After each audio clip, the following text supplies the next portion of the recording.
All right, let's talk about all things Husker defense with throwing the bones and recap a little bit of what we saw in Northwestern and what we can expect I this don't want to talk. Saturday. Go ahead, Rem. I said I don't want to talk about Northwestern. I want to talk Oh, about I'm sorry, I said Northwestern. I apologize. Too many North. I'm not used to. We never do previews on this show, so my head is around the fact that I did not look up the Georgia Southern team in Phil Still, and I apologize to Honky because I told him I was going to do that, and I That's right. didn't do it. So I have nothing on them besides what I tweeted to you or texted you to you. I would never want to be on a group project with you, Dave. Jeez. Yeah, I know. This happens to be a hobby instead of a job. But throwing the bone. So I should have. So Clay Helton, they're going to throw the ball more than what they have traditionally done in the past. And by 100-fold. It's not even close. It's a massive transition. I mean, I have no idea what Morgan State showed them, but I mean, you're talking about an offense that for the last 3 decades has been a triple option, except for a few minor exceptions with coaches that didn't last very long. And to switch over to a West Coast offense is quite dramatic. So it's hard to read what that actually tells us, how they got to 50-some points last week against Morgan State, because you wouldn't think they would have the personnel packages, even with transfers in like the Buffalo quarterback, to be that effective of a West Coast team or passing team in general compared to what their personnel has been for a long time. Yeah, I mean, we can talk more about Georgia Southern, but I don't know who else knows anything more about that team. But I mean, we do have a game to react to a little bit. Yeah, I mean, defense for us. If let's say they're going to come out and throw the ball a whole bunch against us, right? What did we start to see different? Again, kind of, this is a tale of 6 quarters and then the last 2 on both sides of the ball. And those first 6 quarters didn't have a sack through 6 quarters, and you saw.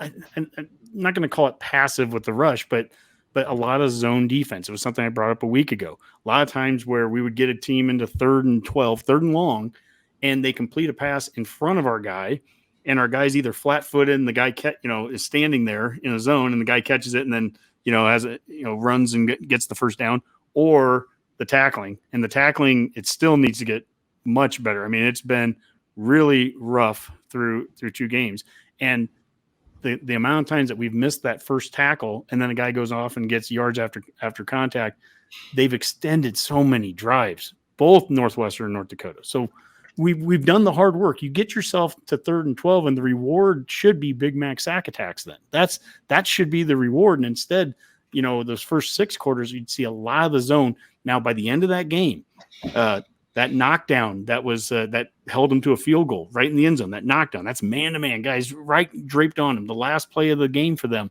where it's it'd be Hill. A couple plays after he got that one, as you said, Dave. Kind of the silly holding penalty. He didn't really need to. He had really solid coverage there. We've got some gamers. We've got some athletes in that backfield. It's time to, I think, let them loose and let them cover. And if we're concerned that Georgia Southern's receivers are going to, just fly by us one-on-one, I mean, we're going to have bigger troubles down the road. So we've got to have some trust in those guys and let Nelson loose, let Mathis loose, let Tanner loose. We started to see those guys in the backfield a little bit more, got 2 sacks in the second half, and that changed the game for us too. Yeah, absolutely. Honky, looks like we've got it. Go ahead, Rob. Oh, I was going to say one of the things about their offense, though, that I mean, if we're looking at that too, is that they do spread the ball out a lot to the receivers. It looks like I think he completed 367 yards of passing they had, and to 10 different receivers.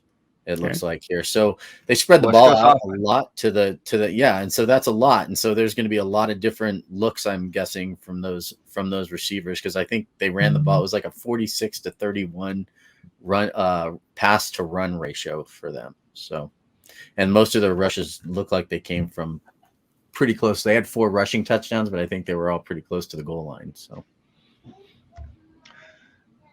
Honky, you have this tweet up here with do you walk away from yesterday's 21-point victory, North Dakota, more or less optimistic? 66% had less, and then Husker Nut talked about the tackling has been terrible for 2 weeks in a row now. You know, I mean, how can they turn the table or turn the story around, I guess, on the tackling? I mean, it feels like this is something that they need to practice with some physicality to get that fixed, and they're going to need to get it fixed soon before Oklahoma comes to town, because they are going to have playmakers that can expose you in spaces. So, yeah, thanks to all the Redcasters that voted on that poll, and we had like 2,500 votes and a ton of responses, and a lot of really good responses there. You know, more and less, you know, positive and negative on what they've seen.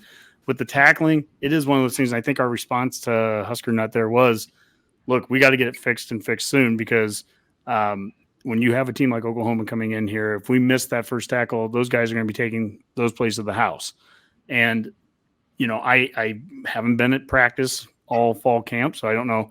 Obviously, Quentin Newsom, I think, said after the Northwestern game that they didn't do as much tackling, and some of that's to try to be preventative injuries. And I totally get it. But at the end of the day, you have to play football. You have to practice football, and injuries, unfortunately, are sometimes a part of that. And I know we love to, you know, green jersey everybody, but you're going to eventually have to tackle somebody in a game, and the best way to do that is get there into the practice. Now, for what it's worth, what came out of press conference today was that Frost, and this feels like CEO out of him, is that they came out, we're doing more one-on-ones now, 1 versus 1s in practice now this week. And it's that need of, we have to be, oh yeah. And Abby said that right there too. That's a great point, Abby, that the 1s versus 1s, I mean, you got to get good on good. You risk an injury, and I get that, but practice has to make you better, and you can't get better at something like tackling if you don't tackle and full speed tackle at times, because that's what's happening in these games. They'll throw a quick out, and we have a one-on-one guy out there, and he darts right by, and he's hitting with the wrong shoulder or whatever, and we've missed so many countless ones like that. The yards after contact on some of these receptions that Northwestern and North Dakota had against us is, you know, that has to get better. And so hopefully it gets better with just rep after rep after rep.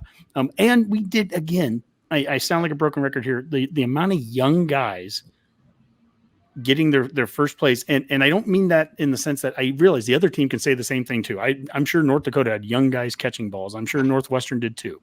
But I'm just saying, from our perspective, that was Ernest Hausman out there starting and playing so many downs. And he'd miss a tackle here or there, but man, he'd make a tackle too. And it's like, you see all the potential. And it's like, yeah, you know, he's one of those guys. I want to build that guy up. I don't want to boo him when he misses a tackle. I want to build that guy up, because that guy's going to play a lot of good football for us for a long time. Yeah, I agree. And I mean, it was great to see him out there. It's very cool to have a Columbus High alum out there starting for Nebraska as a true freshman. I think I did see, and I always pronounce Kolarevich incorrectly. Boomer, how do you actually say his last name? Kolarvik, I think is Kolarvik. Yeah, go with that. You know, out there maybe a little bit more in the linebacker position later in the game. But yeah, the depth is still concerning. And against Oklahoma, you know, it's good to get Ernest Hausman reps now, because if he's gonna have to play that much versus Oklahoma, he needs every rep he can get.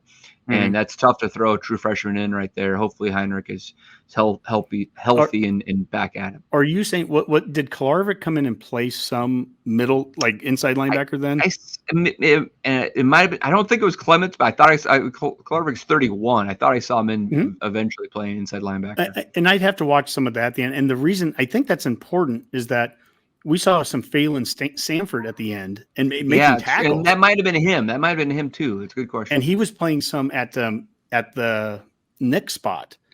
So, you know, along with Gifford, and Gifford's the starter, but they might have, you know, this guy might be the Nick spot on some run plays, and this guy's more of a defensive back Nick. I mean, I don't know how they exactly split that up, but to your point, we need some of the inside depth until Nick Henrich gets back. And I don't know what his timetable is. It looked like he had something on his wrist. So I'm guessing that's what obviously that injury was. And hopefully he's back by this weekend, or certainly by Oklahoma. You know, Reimers, look, we've seen some missed tackles. We've also seen guys go into the same gap in some plays. You know, there's been just some communication things. I don't want to overreact to this yet, but I have all the confidence in Shenander to get this defense moving. Okay, I mean, I think he's earned that right. He's built some good defenses now for us. Or last year's defense certainly.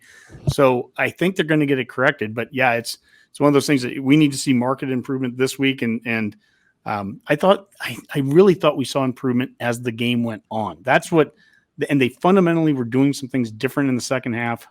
A lot more man to man than what we were seeing in the first, and that's in the first 6 quarters. And that's, again, these are the takeaways that I hope we see right away. I hope those takeaways lead to 60 minutes of consistent good football, leads us to a comfortable victory, and maybe we can empty the bench this week, which we didn't get to do last week. If that happens, I'm a pretty happy 2-1 at that point. Yeah, absolutely. Boomer, we could wrap up a little bit here with talking about special teams, because we did have some highlights there. A blocked punt for the first time in probably a while, and a 46-yard field goal made, and some good punting again, right?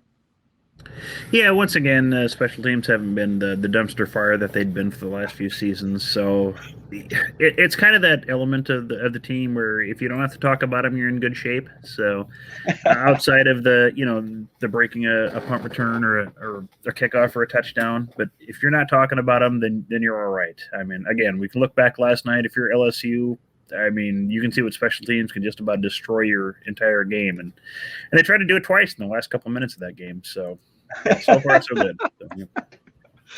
Very true. Very true.